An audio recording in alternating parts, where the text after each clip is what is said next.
오늘 우리에게 주시는 하나님의 말씀은 창세기 30장 37절에서 43절까지의 말씀입니다. 창세기 30장 37절에서 43절까지의 말씀입니다. 제가 가진 성경책 구약성경 44쪽에 있습니다. 봉독하겠습니다.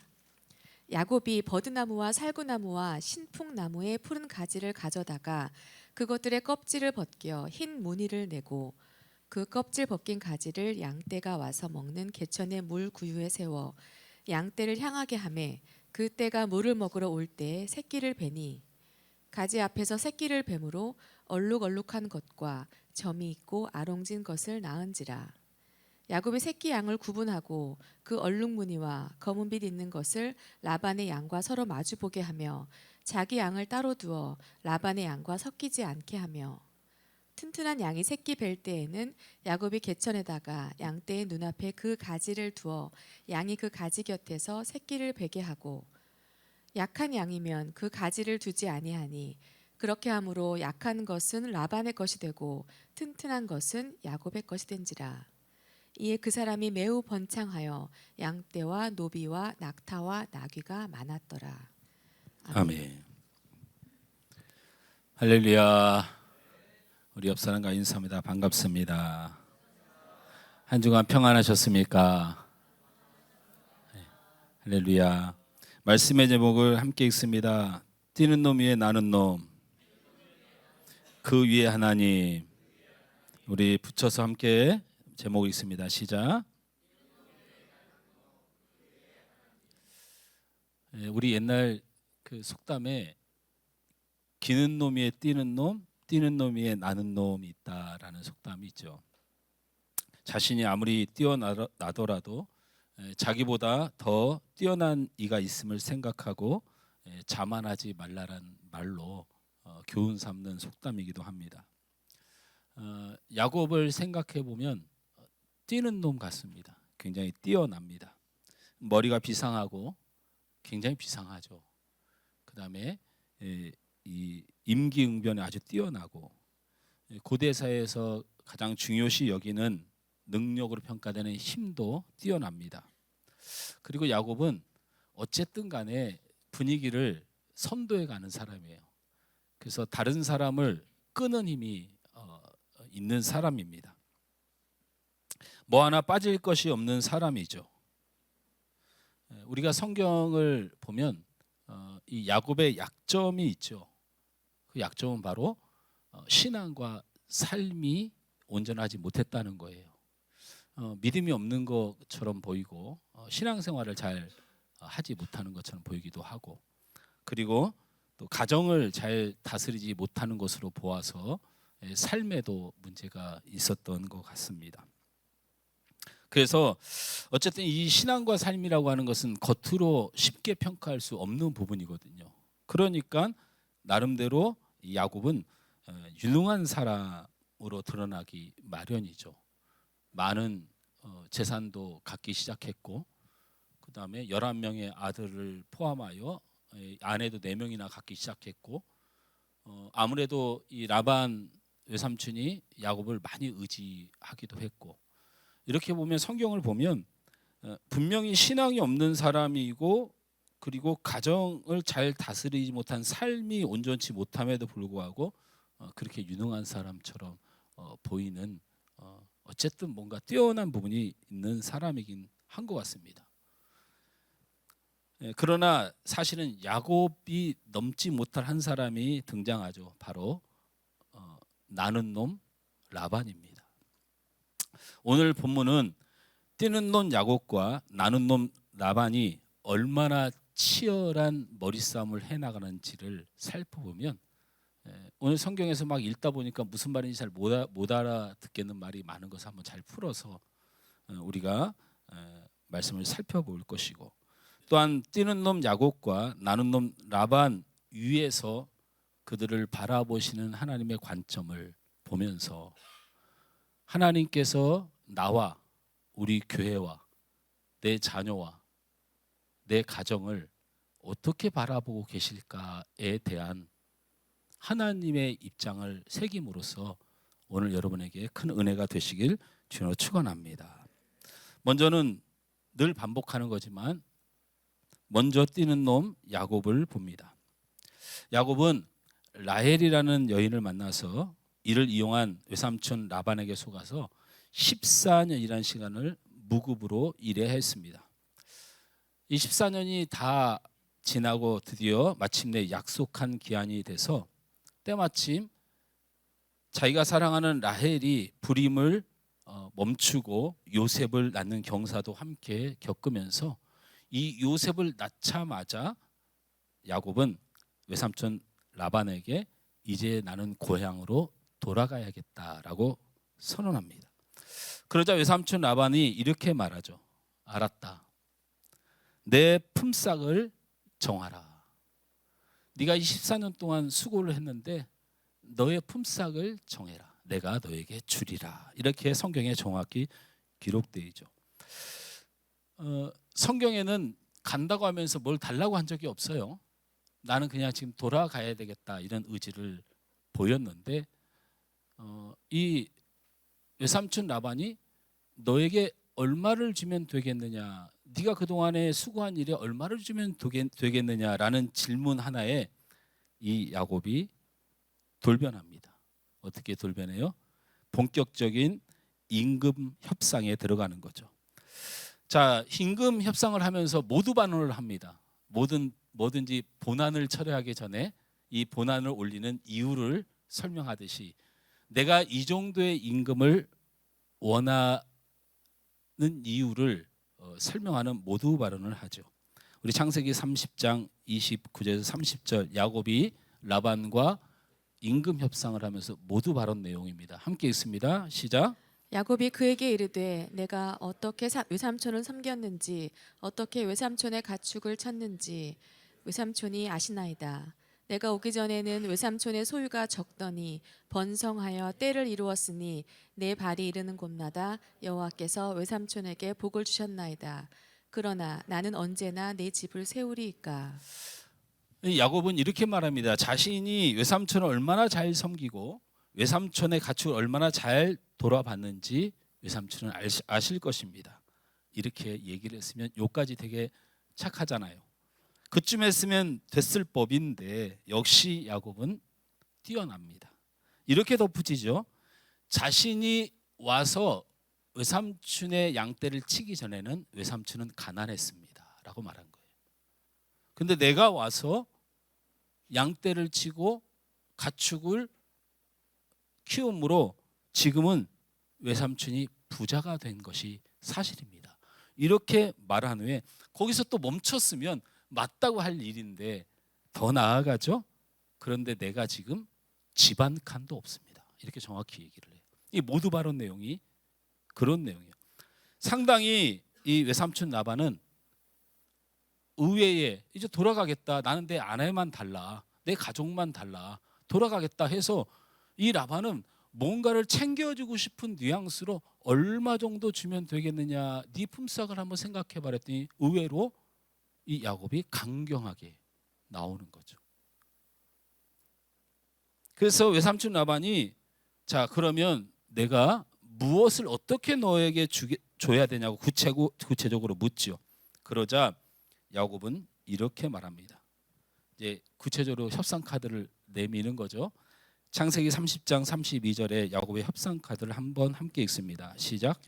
오늘 내가 외삼촌의 양떼에 두루 다니며 그 양 중에 아롱진 것과 점 있는 것과 검은 것을 가려내며 또 염소 중에 점 있는 것과 아롱진 것을 가려내리니 이 같은 것이 내 품삯이 되리이다. 야곱은 임금 협상에서 라반이 얼마를 주면 되겠냐는 질문에 이 31절부터 연결해 보면 이렇게 얘기하는 겁니다. 32절만 여러분 읽었는데 31절부터 연결해 보면 이런 내용이에요. 그냥 설명을 들으면 다른 건 필요 없습니다. 다른 건 필요 없고 이제부터 양을 내가 키울 것인데 양을 일정 기간 동안 키워가지고 그 양이 새끼를 낳을 때 아롱진 것과 점 있는 것과 검은 양과 염소는 제 몫입니다. 이렇게 말을 한 거예요. 아롱지다는 말은 얼룩지다는 말이에요. 얼룩얼룩. 양이 지금 얼룩이 져 있다. 뭐 점이 까만 점이 있다. 아니면 뭐 검은색이다. 요건 제 겁니다. 나머지 하얗고 깨끗한 건 외삼촌의 것입니다. 이렇게 말을 한 거죠. 역시 야곱은 대단한 협상가이고 참 뛰어난 사람입니다. 왜냐하면 외삼촌 라반은 만만한 상대가 아닙니다. 정말 무서운 사람이에요. 외삼촌을 상대로 야곱이 얼마나 뛰어난 사람인가는 이 협상 조건에 다 담겨 있어요. 라반이 어떤 사람인가를 잠깐 살펴보면 창세기 30장 27절에 보면 라반이 그에게 이르되 여호와께서 너로 말미암아 내게 복을 주신 줄을 내가 깨달았으니 내가 나를 사랑스럽게 여기거든 그대로 있으라라고 해요. 또 계속해서 저 31장의 부분이지만 창세기 31장 29절 상반절 말씀을 띄워오면 너를 해할 만한 능력이 내 손에 있으니라고 얘기해요. 저를 봅니다. 제가 말씀을 가져온 것인데 있는 사실의 말씀을 가져온 거죠. 사실 라반은 야곱을 보내줄 마음이 없어요. 일도 없습니다. 근데 더군다나 성경에 의하면 이 라반은 야곱의 생명줄을 쥐고 있어요. 보낼 마음도 없는데 생명줄까지 쥐고 있어요. 야곱이 왜 뛰어난 사람이냐면 외삼촌 라반은 절대 자신을 보낼 마음이 없은 것을 알고 있었어요. 또 자신의 생명이 외삼촌 라반에게 있음도 알고 있었던 거죠. 그러기에 외삼촌과 라반과 임금 협상에서 이런 모습을 보이는데 어떤 모습이냐면 첫째는 야곱이 집에 돌아가겠다고 한 진위는 거짓말이라는 거예요. 여러분 잘 아시죠? 야곱은 집에 돌아가고 싶은 사람이 아니에요. 우리는 착각을 할 수가 있어요. 정말 집에 가고 싶었을 것이다라는 생각도 할 수 있고요. 두 번째는 베델의 사건 때문에 하나님과 맺은 언약이 있잖아요. 돌아오라.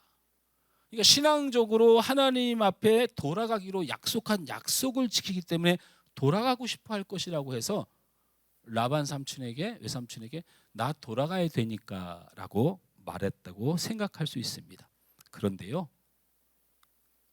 막상 나중에 이 다음 시간에 얘기하겠지만 라반과 치열한 전쟁이 일어나잖아요. 어쩔 수 없이 돌아가는 상황에 끊임없이 무슨 말이 기록되냐면 돌아가기 싫어하는 거예요. 가기 싫어하는 거예요. 본인이 갈 마음도 없을 뿐더러 거기에 누가 있어요? 자기를 죽이려는 에서가 실권을 장악하고 있어요. 내가 여기서 이렇게 능력으로 인정받고 있는데 내가 거기를 왜 가야 하라는 뉘앙스가 계속 뒤에 나와요. 그러니까 저는 야곱에게 속지 않습니다. 야곱은 가고 싶지 않은 거예요. 그럼 왜 밑도 끝도 없이 나는 당신 딸들과 손주들과 다 데리고 가겠다고 엄포를 놨느냐? 왜 놨겠어요? 임금 협상의 카드입니다. 분명히 야곱은 능력이 있는 일꾼이에요. 그리고 자신의 두 딸의 사위이자 사실은 능력자예요. 힘도 있어요. 머리도 좋아요. 재능도 좋아요. 라반이 놓치고 싶어 하지 않은 중요한 사람인 것을 이 야곱은 알았던 거예요. 그러니까 가고 싶진 않지만 아까 말했잖아요. 내게 집 한 칸도 없는 이런 꼴로 살 수는 없다고 말하는 자신이 라반의 외삼촌 가정에서 자신의 존재에 맞는 대우를 받고 싶어 했던 거예요. 얼마나 머리를 쓴 겁니까? 돌아가겠다고 엄포를 놓는 거죠. 일 잘하는 그리고 자신의 두 딸 라반은 어쩌면 모든 것을 다 잃어버리고 재산도 잃어버리고 나중에는 자기가 폭삭 망할 수도 있어요. 그러니까 반드시 붙잡아야 되니까 무엇이든지 들어줄 거라는 생각으로 말을 한 거죠. 돌아가고 싶다는 말이 진이었고 본심이었으면 믿음이 좋은 사람이죠. 하나님과 약속을 지키는 사람이고 그럼 저 뒤에 그렇게 비굴한 모습으로 자기 처자식을 보내고 짐승을 보내고 그렇게 가기 싫어가지고 자기가 맨 마지막으로 입성했겠어요? 근데 더 대단한 게 있어요.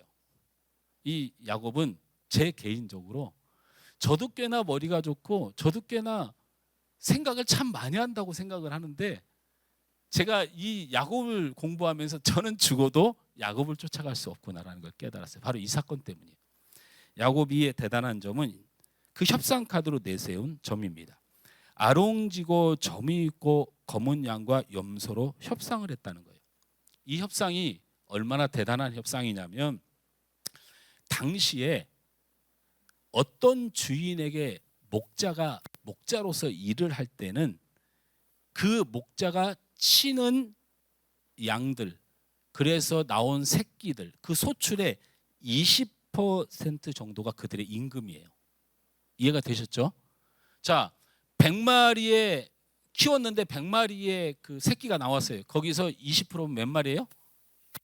100마리에 20%면 20마리. 1000마리에 20%면 200마리를 가져가야 돼요. 그런데 아롱지고 점 있고 검은 것의 평균이 몇 퍼센트냐면 10%예요. 이상하지 않나요? 이 협상이 이상하지 않아요? 원래 목자로서 양을 그렇게 키워서 가만히 있었으면 내가 너에게 얼마를 줬으면 좋겠냐 하는 것의 기본적인 협상의 시작은 바로 20%예요. 소출의 20%를 가만히 있으면 가져갈 사람이 야곱이 갑자기 아롱진 것과 점 있는 것과 검은 것만 달라는 거야. 그러면 갑자기 20%를 받을 고난에서 몇 프로로 줄어드는 거예요? 10%로 줄어드는 거예요. 이게 대단한 전략이라는 거예요. 앞서서 미리 성경 말씀을 보여드렸죠. 야곱은 외삼촌의 손아귀에서 벗어날 수가 없습니다. 그런데 20% 30%의 욕심을 냈다간 자신이 무슨 일을 당할지 모르는 거예요. 자신은 양을 키우고 가축을 키우고 일정 부분만 있으면 할 자신의 능력자인 걸 알아서 마치 욕심을 부리지 않고 삼천 비율을 잘 맞추는 10%의 겸손함을 자처해서 라반에게 제시를 한 거예요. 무슨 말이냐면 살고자 했던 거죠. 야곱은 이렇게 뛰어난 사람이에요. 겸손해서 부족해서. 여러분 나중에 야곱의 행동을 보면 절대 탐욕이 없는 사람이 아니에요. 그런데 탐욕을 부릴 때에도 살궁리를 하고 현실을 파악하는 사람이에요. 대단히 뛰어난 사람이죠. 그런데 이 뛰어난 놈 위에 세상에 나는 놈 외삼촌 라반이 있었던 거예요. 야곱이 외삼촌 라반의 집을 향한 공로는 말할 것도 없지 않습니까? 성심성의껏 일을 했습니다.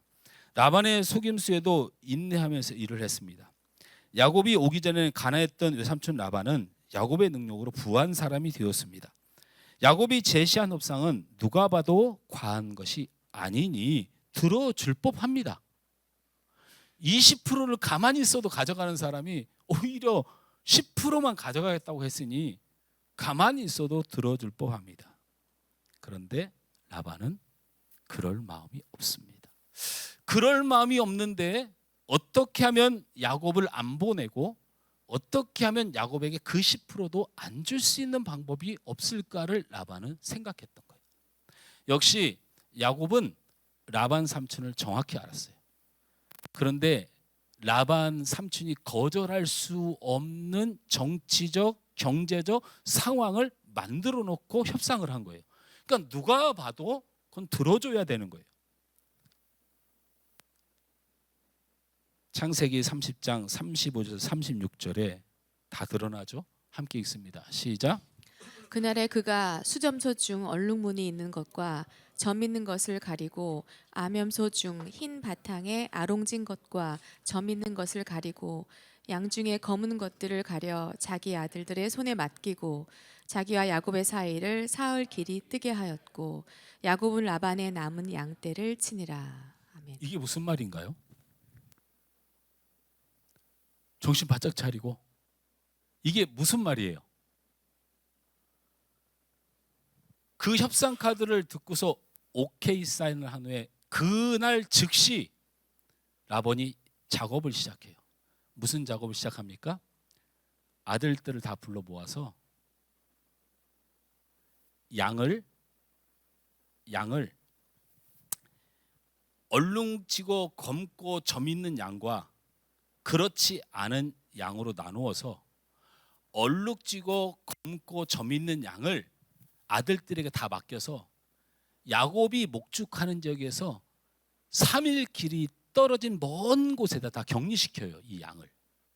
그리고 이 들판에는 하얀 산 순백의 염소하고 양만 두었던 거예요. 그런데 협상 카드에서 야곱이 제시했던 게 뭐냐면 지금 있는 것에 얼룩진 것을 달라는 게 아니고 나에게 맡겨주신 양을 내가 키워서 나오는 아롱진 것과 점 있는 것과 검은 것을 내 몫이라고 얘기했단 말이에요. 그런데 지금 과학적으로도 이 사실에 놀랍게, 그래서 성경을요 과학자들이 대할 때는 여러분 세상은 창조할 수 있는 방법이 없어요. 과학합니다. 있는 것을 가지고 있는 본질을 가지고 무엇을 만들어내는 과학이 가능하지만 세상은 창조할 수가 없죠. 과학자들이 실제로 이 광경을 실험한 결과 얼룩진 것과 검은 것과 점 있는 양과 염소에 관하여 전혀 그들을 배제하고 하얀 것만 했을 때 퍼센트가 0.5%도 안 나온다는 거예요. 얘네가 막 섞여 있어야 그나마 10% 정도를 가지는데 얘네들을 싹 빼고 순백의 양과 염소만 두면 거기서 얼룩과 점 있는 것과 그리고 이런 검은 것이 나올 확률이 굉장히 많이 감소하는 거예요. 라반이 야곱의 머리 꼭대기에 올라가 있어요. 라반은 그렇게 하기로 야곱과 약속하고 야곱이 전혀 예상 못했던 준비를 한 것이죠. 이것은 무엇을 의미합니까? 외삼촌 라반은 야곱에게 10%도 줄 마음이 있다 없다? 없다는 겁니다. 야곱은 외삼촌 라반을 위해 14년을 헌신했습니다. 라반의 속임새도 최선을 다했습니다. 그리고 거기에 합당한 보상을 원하는 것도 아닙니다. 누가 봐도 손해보는 협상 조건을 제시했던 겁니다.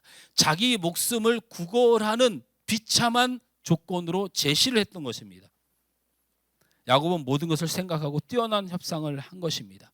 그러나 라반은 그 야곱의 예상을 깨고 인간적인 도리, 가족 간의 도리, 통산적인 모든 관념을 깨고 악한 방법으로 모든 상식을 깨는 참 나쁜 사람이었습니다. 더 충격적인 사건이 있습니다. 창세기 30장 27절을 읽어보시죠. 시작. 라반이 그에게 이르되 여호와께서 너로 말미암아 내게 복 주신 줄을 내가 깨달았노니 내가 나를 사랑스럽게 여기거든 그대로 있으라. 이런 라반이 하나님의 사람이었다는 겁니다. 이런 라반이 하나님을 믿는 사람이었다는 거예요. 31장에 다음 주에 하게 되는데 31장에 가보면 꿈에 하나님께서 지시한 명령을 순종까지 하는 하나님의 사람이에요. 저렇게 나쁜 사람이, 저렇게 양심도 없는 사람이 하나님을 언급하고 있다는 거예요. 말끝마다 하나님을 대하고 있다는 거예요. 이게 더 충격이에요.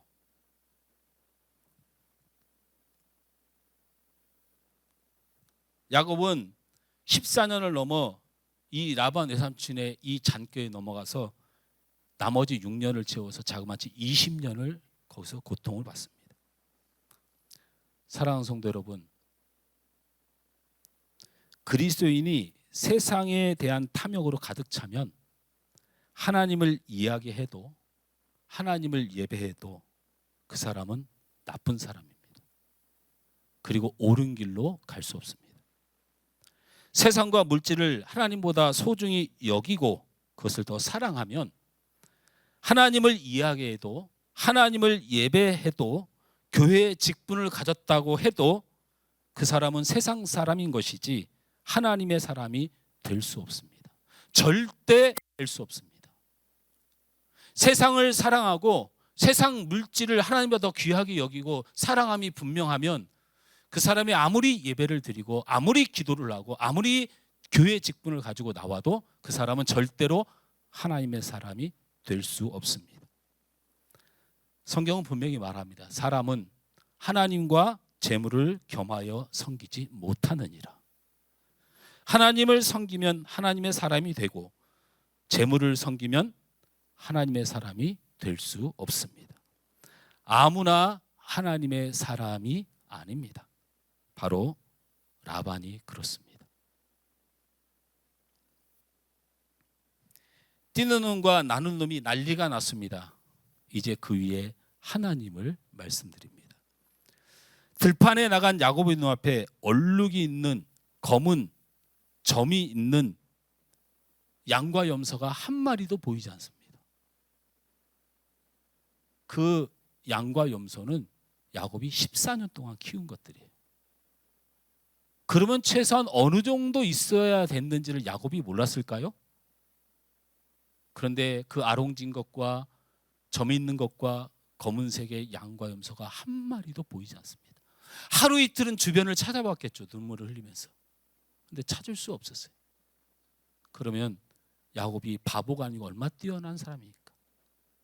외삼촌과 그 가족들이 자기에게 이렇게 배신을 했구나라는 마음을 가졌을 것입니다. 얼마나 배신감이 들었을까요? 얼마나 절망스러웠을까요?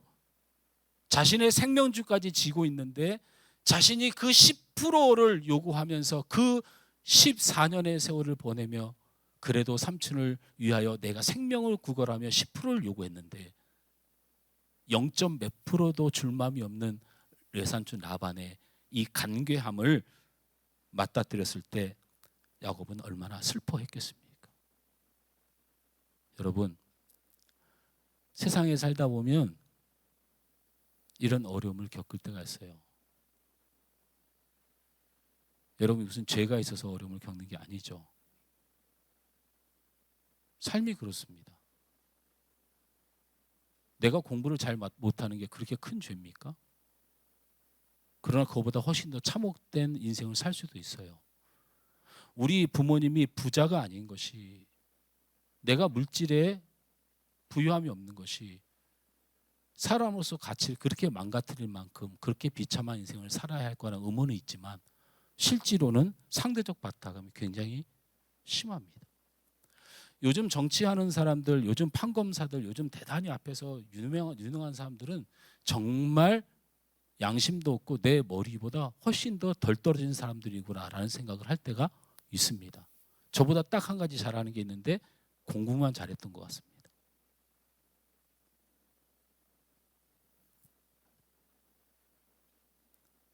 그런데 그렇게 야곱이 그런 마음이 들고 얼마나 고통스럽겠는가. 작은 세월 아니지 않습니까? 그럼 야곱이 어떻게 했을까요? 힘들면 기도해야죠. 지금 몇 번째입니까 도대체? 그렇게 하나님을 떠나고 하나님도 생각 안 하고 지 멋대로 해도 하나님 끝까지 야곱의 인생을 쫓아다니는 하나님을 늘 만났을 텐데 야곱이 드디어 정신을 차렸을까요? 안 차립니다.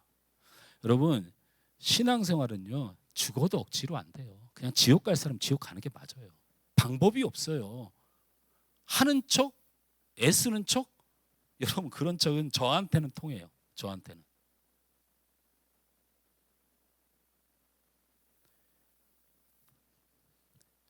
야곱이 안 변하는 거 보니까 참 쉽지 않다는 생각이 듭니다. 그리고 억지로 누군가를 막 변화시킬 마음이 없어요. 그건 내 가족이라도 방법이 없어요. 희성이 깨우세요. 희성아, 너 희성이가 누구냐고 그러는데 왜 설교 시간에 애를 그렇게 잡냐고 우리 목사님들 그러더라고요. 너 2,500회, 이제 2,600회가 넘었다. 그 웬만한 사람 다 본 거야. 우리 목사님 주변에 있는 사람들은.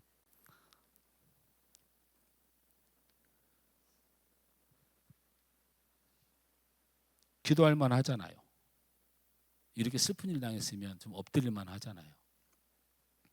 야곱이 어떻게 했는지를 성경을 통하여 봅니다. 창세기 30장 37절에서 38절 시작. 야곱이 버드나무와 살구나무와 신풍나무의 푸른 가지를 가져다가 그것들의 껍질을 벗겨 흰 무늬를 내고 그 껍질 벗긴 가지를 양떼가 와서 먹는 개천의 물 구유에 세워 양떼를 향하게 하매 그때가 물을 먹으러 올 때에 새끼를 베니. 이게 무슨 말이냐면 여러분 읽은 본문이거든요. 이게 무슨 말이냐면 야곱이 드디어 정신을 차렸을까? 야곱은요 그냥 구제불능이에요. 아주 이 본문을 읽는 순간 토가 나왔어요. 제가 최소한 나는 이 정도는 아닐 거라는 기대가 있거든요. 근데 진짜 설교 준비를 하기가 싫더라고요. 꼴보기 싫어가지고. 이게 뭔 짓을 한 거냐면요, 버드나무와 살구나무와 신풍나무, 신풍나무는 정확한 건 아닙니다. 현재의 동양에 있는 프라타너스 그런 나무로, 자작나무이거나 그런 나무로 과학자들이 추정을 해요. 어쨌든 가져다가 껍질을 벗기기 시작하는 거예요. 껍질을 싹 벗기면 쎄하잖아요. 그러니까 중간중간만 벗겨요. 그럼 무슨 모양이에요? 뭐 여러분 야구 팬이세요 혹시? 제가 이렇게 설명을 해도 대답을 안 하세요. 나무가 있는데 나무 안에는 싹 벗기고 나면 하얗잖아요. 그거를 중간중간만 잡아 뜯어요. 그럼 무슨 모양이에요? 얼룩 모양인 거예요. 그 얼룩무늬 가지를 어디다 두냐면 양떼들이 교미를 할 때, 양과 염소가 교미를 할 때 주로 사용하는 물구유 그 개천가에 그걸 보이게 쫙 깔아놨다는 얘기예요. 그래가지고 물을 먹으러 오거나 교미를 하거나 늘 양과 염소들이 뭘 보게 해요? 얼룩무늬의 나무가지를 보게 해서 결국 뭐를 낳고 싶어서? 예? 얼룩무늬와 점이 있는 것과 검은 양과 염소를 많이 얻고 싶어서. 여러분 이게 신앙입니까? 이게 이때 당시에 고대 근동에 있었던 미신이에요. 제가 미신이라고까지 포함하는 어떤 해설자가 이것은 미신이라고 말하지 말고 그 세상을 살아가는 방식이었다고 말해야 된다 이렇게 말해서 제가 100번 양보해서 미신이 아니고 세상의 방법을 취했다고 칩시다.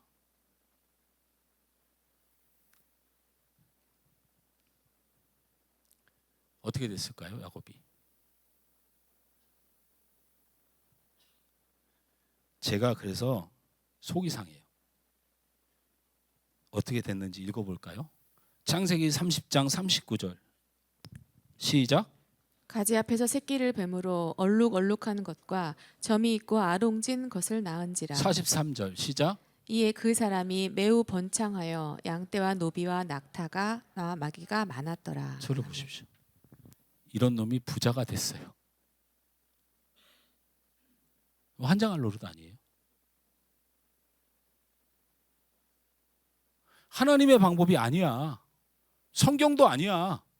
세상에 미신을 붙들고 세상 방법으로 그렇게 키웠더니 얼룩과 점 있는 것과 아롱진 것이 많이 나왔는데 나중에 이 표현을 매우 번창하였어요. 야곱은 세상의 방법으로 살고 세상을 의지했는데 성경은 그로 인해서 아롱진 것을 낳고 매우 번창했다고 말하고 있어요. 이게 어찌된 일일까요? 이러니까 이 복음이 여기서 멈추니까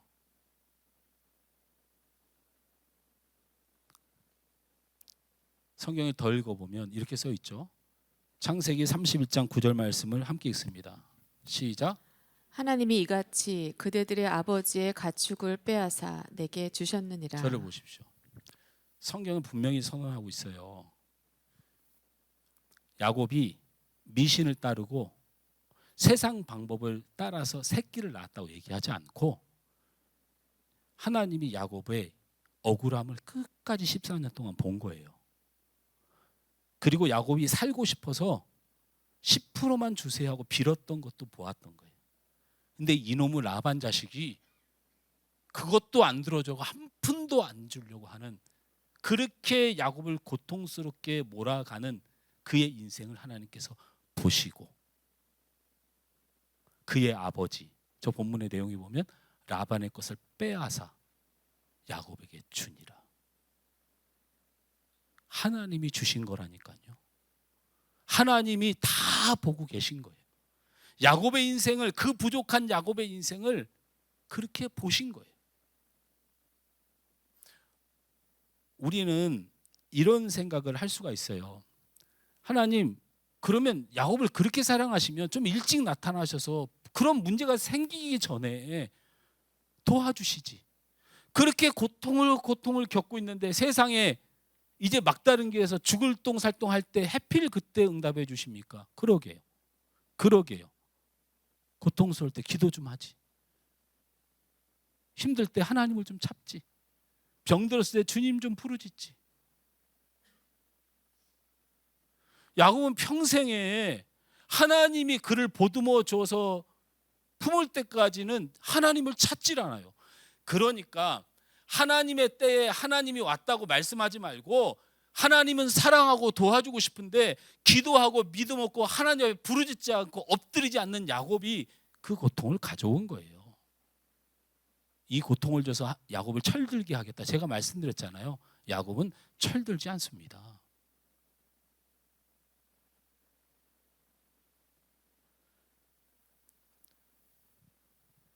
말씀이 우리에게 능력이 됩니다. 우리의 인격과 우리의 철들므로 하나님의 끝까지 못 쫓아가요. 전도를 하더라도 하나님의 말씀으로 전도하고 감동된 그 감동을 나누도록 기도해야 돼요. 그 안에 성령께서 들어가서 그 말씀이 그를 변화시키도록 그렇게 전도하는 거죠. 본질적인 전도는 그렇습니다. 상황 전도를 무시하자는 게 아니에요.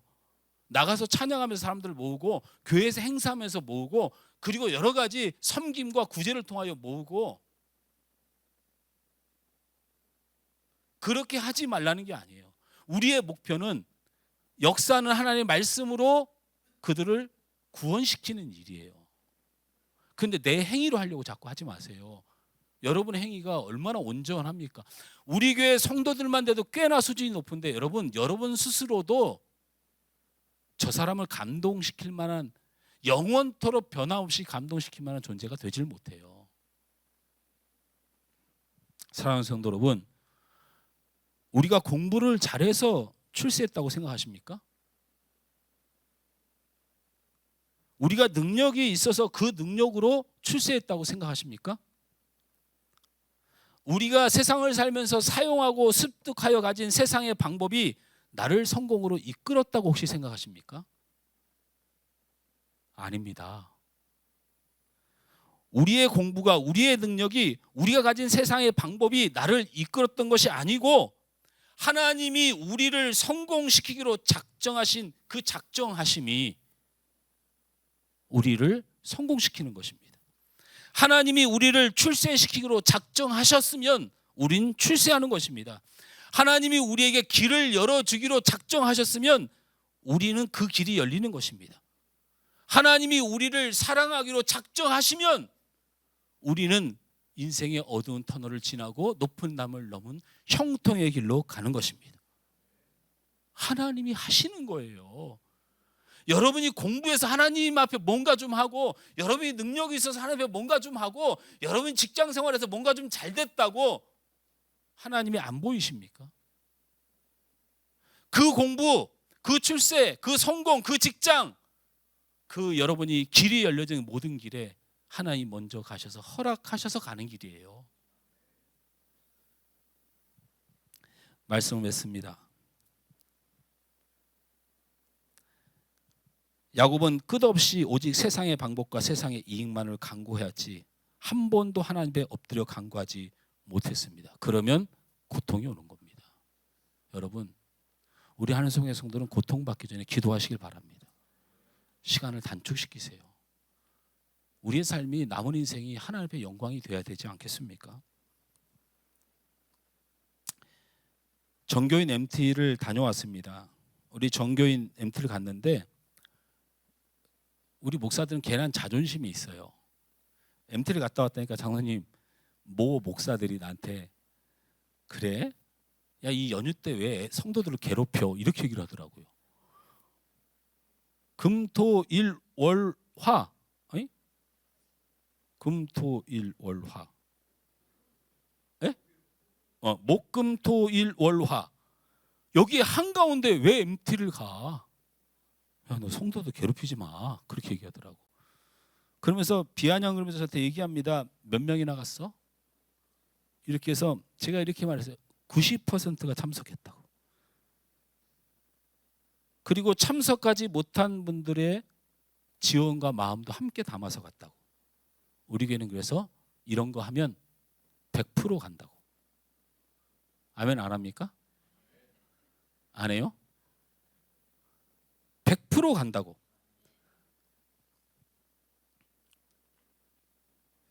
저는 이런 일들을 하나님 앞에 어떻게 가능한가? 제가 우리 기획팀에게 보고를 받았습니다. 가기 전에 목사님 이렇게 예산을 짜서 얼마가 들 것 같아요. 그 목사님 회비라도 좀 받아야 되지 않을까요? 아니 회비 받지 마. 그냥 모자라면 교회 재정으로 줄 테니까 성도한테 기도하면서 찬조해달라고 그래. 나도 찬조할게. 그래서 거기에 맞춰서 지내지 뭐. 이렇게 얘기를 했습니다. 여러분이 거기 가서 얼마를 썼을 것 같습니까? 이거 말해도 돼요? 이게 뭐 비밀도 아니고 괜찮잖아요. 여러분이 거기서 자고 먹고 한 게 315만 원입니다. 315만 원. 참 많이도 썼어요. 그거 가서 1박 2일 갔다 오는 거 웬 300 얼마씩 쓰냐고요. 찬조금이 들어왔습니다. 얼마 들어왔을 것 같습니까? 뭐 알면서 저한테 한번 기다려 보는 거예요? 아니면 속으로 그걸 내가 어떻게 알아? 그러는 거예요. 누가 뭐 찬조금 내면서 서로 연락하면서 내는 것도 아니고. 제가 다시 물어볼게요. 여러분이 315만 원 쓰셨어요? 아니죠? 오늘 보니까 315만 1,000원 썼던데. 그 1,000원은 뭡니까? 회계보고에 그냥 1,000원은 그냥 저기 하세요. 315만 원 쓰셨어요. 우리 찬조가 얼마 들어왔을까요? 계속 말씀드리게 만드네. 여러분 얼마 쓰셨어요? 315만 원. 찬조는 얼마 나왔을까요? 제가 장난한 겁니까 지금? 여러분 이런 것들에 대해서는 여러분이 그냥 생각할 수가 있어요. 근데 저는 좀 달라요. 저는 아주 소름이 돋아요. 항상 늘 소름이 돋아요. 우리 여기 이사 올 때 여기 이사 오게 된 본격적인 논의가 시작된 이유가 화재 때문에 그랬어요. 화재 때문에.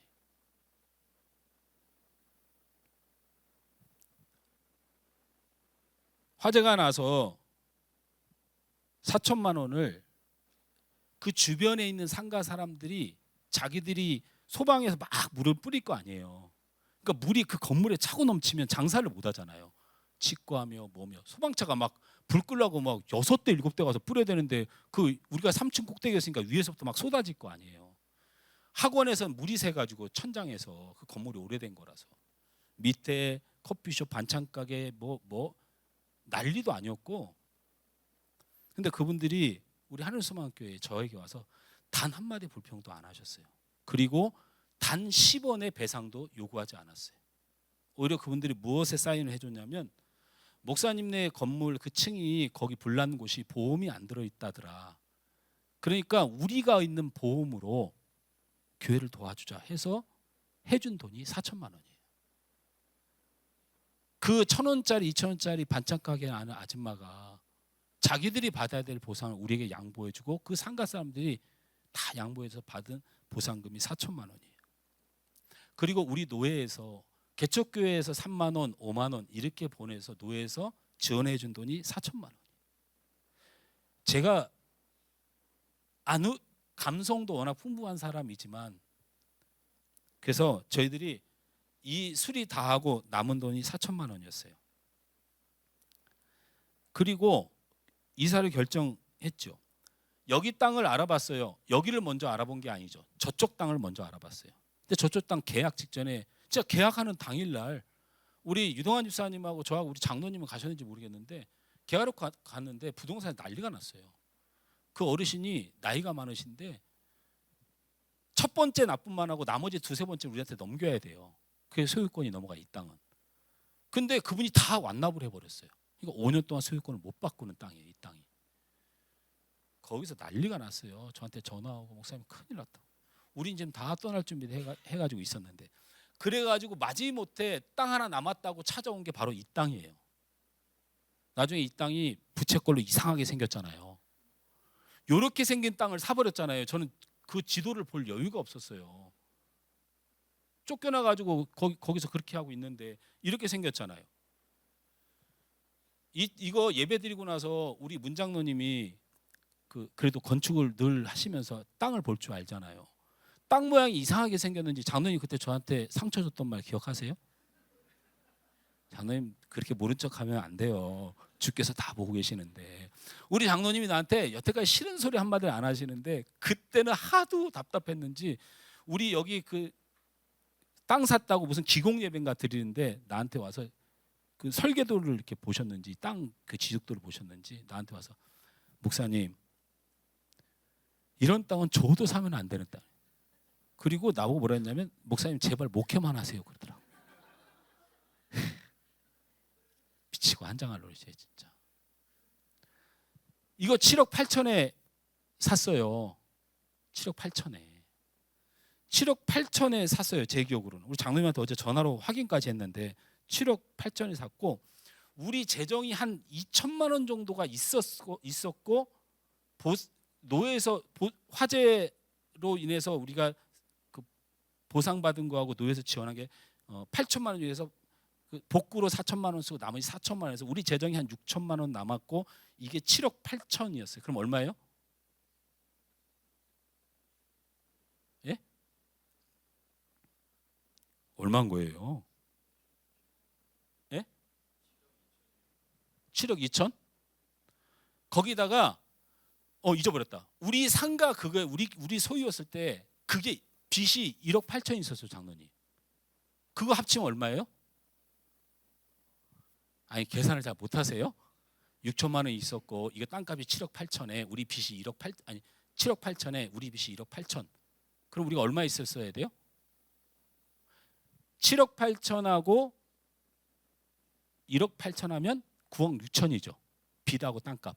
도 줘야 되는 돈. 갖고 있는 6천. 그럼 얼마예요? 9억을 마련해야 되잖아요.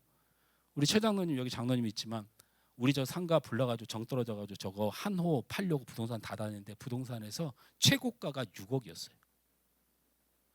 그러면서 내가 사정사정에서 조금 더 받을 수 없냐 그랬더니 그거는 부도난 상가인 건 아시죠? 그 상가가 쌍용 아파트 부도난 상가에서 관리인도 없어요. 얼마나 지저분했는지 몰라요. 엘리베이터도 없죠. 자, 9억이 필요했습니다. 얼마에 팔렸을까요? 얼마에 팔렸을까요? 9억이 필요했습니다. 얼마에 팔렸을까요? 9억에 팔렸습니다. 9억도 제가 어떻게 팔렸다고 했어요? 우리 집 앞에 목사님들이 줄 서 있었어요. 제가 잊어버리지도 않아요. 비가 펑펑 쏟아지는데 목사님 한 분이 양복을 입고 안 가시는 거예요. 그래서 가서 목사님 이미 계약을 하기로 약속을 했습니다. 아직 계약서는 안 썼지만 그랬더니 그분이 하는 말이 목사님 계약서를 쓴 것도 아닌데 저희들이 5천을 더 드린다고요. 9억 5천 드린다는데 계약서도 안 썼는데 목사님 나 이해가 안 된다. 세상을 왜 그렇게 사냐. 아니 저는 세상을 어떻게 사는 게 아니고요. 저는 6억 받는다는데 9억 준다 홀가닥 해가지고 그 전날 개척교회 저 강남에 있는 송파에 있는 큰 교회에서 부목사를 내보내면서 성도도 한 20명 띄워주면서 돈을 주었어요. 9억을. 그래서 그 9억을 나하고 말로 개척교회하고 약속을 한 걸 그 교회는 좀 그나마 뭐 300명에서 한 200명으로 줄였다는 교회인데 여기다 어떻게 제가 5천 더 받고 판매돼서 정확히 9억에 팔았어요. 제가 이런 얘기 자주 드려서 참 죄송하지만 우리 하나님은 정확하신 하나님이에요. 정확하신 하나님입니다. 우리 교회 건물을 나가시다가 한번 구경 한번 해보세요. 이 동네 건물 중에 우리 교회 같이 지은 건물이 없는 이유가 있습니다. 우리는 주차장이 필로티 건물처럼 이렇게 할 수 있게 졌잖아요.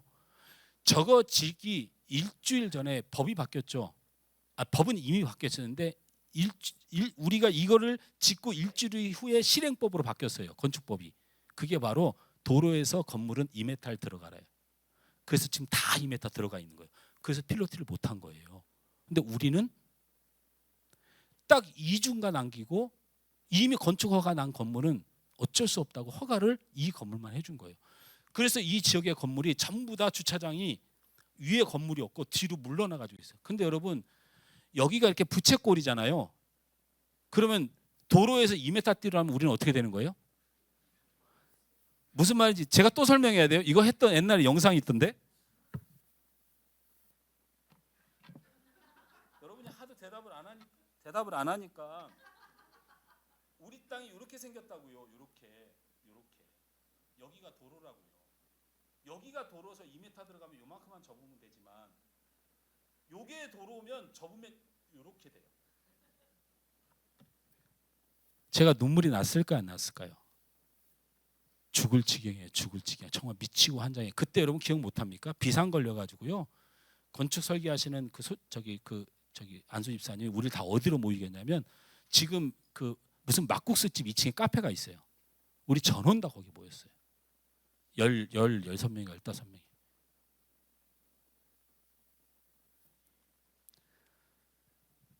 이 교회가 뭘 하든지 무슨 일이 있든지 우리 하나님은, 그래서 내가 장로님한테 그랬어요. 우리 최 장로님 기억날지 모르지만 1,000만 원만 남게 해주시지. 이거 팔 때 아니 어떻게 딱 그냥 그렇게 통장에 돈 한 푼 없게, 아니 물론 손해 본 건 아니지만 한 돈 1,000만 원만 남게 해주지라는 말까지 할 정도로 하나님 정확히. 이게 무엇을 의미합니까? 시간이 많이 갔지만 이 교회는 내 능력으로 부흥 못해요. 우리들의 능력으로 안 됩니다. 근데 이 교회가 왜 소망이 있냐면 하나님은 이 교회를 절대 놓지 않고 정확히 역사하세요. 정확히 역사하시는 데는 방법이 없어요. 믿고 기대하십시오. 여러분이 이 교회에 속해야 되는 이유는 이 교회를 하나님이 정확히 사용하고 있다는 거예요. 우리에게 모자란 것은 기도하는 일이 모자라요. 고통에서 벗어나려면 기도해야 됩니다. 우리 교회에 희망이 있다는 것은 저의 용기도 저의 능력도 또한 우리의 능력도 아닙니다. 하나님께서 우리에게 정확히 역사하심으로 이 하늘소망교회 비전이 있는 것입니다. 하나님이 이 교회를 놓지 않으므로 이 교회를 기둥같이 받드는 여러분의 삶에 하나님이 반드시 축복하십니다. 그렇게 하나님은 위에서 야곱을 바라보듯이 우리의 부족함에도 우리를 바라보고 은혜 주시는 하나님인 줄 믿으시기 바랍니다.